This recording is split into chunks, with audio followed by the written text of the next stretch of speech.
Hey guys কি খবৰ আজি আপোনালোকৰ মাজলৈ এটা নতুন ভিডিঅ' লৈ আহিছোঁ যদি ভিডিঅ'টো চাই ভাল লাগে like comment share and subscribe কৰি দিব আজি মই আপোনালোকৰ মাজলৈ লৈ আহিছোঁ অসমত জনপ্ৰিয় অভিনেত্ৰী বৰষাৰণী বিষয়া এটা সৰু ভিডিঅ' ক্লিপ বৰষাৰণী বিষয়া অসমৰ কাৰ্বি লোকসকলৰ লগত কেনেকৈ ভোগালী বিহু প্ৰাংগণত পিঠা বনোৱাত ব্যস্ত হৈছে তাৰে সৰু ভিডিঅ' ক্লিপ এটা চাই লওঁ আহকচোন।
এটা পাকৰ মাজত সদায় মৰমেৰে আবদ্ধ হৈ থাকে।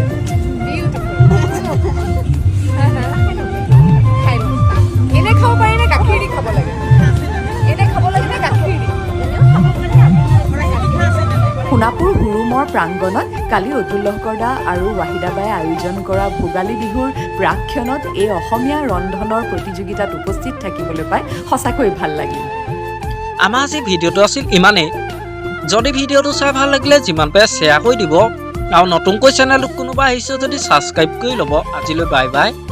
নিশি গন্ধা ভাঙে তন্দ্ৰা মন আকাশত মধুচন্দ্ৰা নিশি গন্ধা ভাঙে তন্দ্ৰা মন আকাশত মধুচন্দ্ৰা মনৰে আউসী জোনাকে বিনাশী পোহৰৰে মেলা পাতে মনৰে পদূলি উদুলি মধুলি মন ভৰে বোলাহতে